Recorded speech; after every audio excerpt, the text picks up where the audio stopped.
DCSMH ॲपमध्ये log in करत असताना काही सहाय्यकांना सध्या एक एरर येत आहे, तो म्हणजे the IMEI number already exist with another user.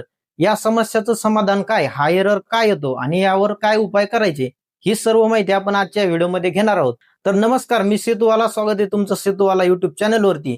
चॅनलवर पहिल्यांदाच आला असाल तर सबस्क्राईब करा आणि व्हिडिओला एक लाईक करा जर तुम्हाला यातली काही माहिती आवडली तर.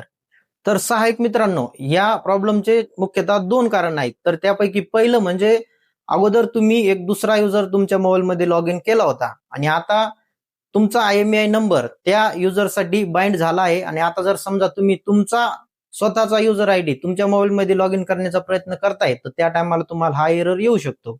आणि दुसरे कारण आहे, तुमचा युजर आयडी अगोदर तुम्ही दुसऱ्या कोणाच तरी मोबाईलमध्ये लॉग इन केला होता आणि आता तोच युजर आयडी तुम्ही तुमच्या स्वतःच्या मोबाईलमध्ये लॉग इन करण्याचा प्रयत्न करतायत तर त्यावेळेस सुद्धा तुम्हाला हा सेम एरर दाखवण्यात येणार आहे. दोन्ही कारणे खूप साधे आहेत, परंतु यामुळेच तुम्हाला हा प्रॉब्लेम येत आहे.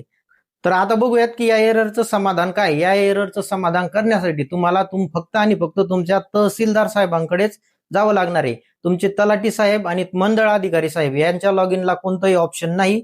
फक्त आणि फक्त तहसीलदार साहेबांच्याच लॉग इनला ते ऑप्शन आहे.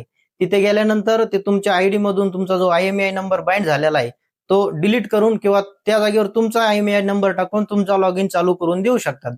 बाकी कुठेही ऑनलाईन कसलंही समाधान या गोष्टीचं नाही. त्यासाठी तुम्हाला फक्त आणि फक्त तुमच्या तहसीलदार साहेबांनाच भेटावं लागणार आहे.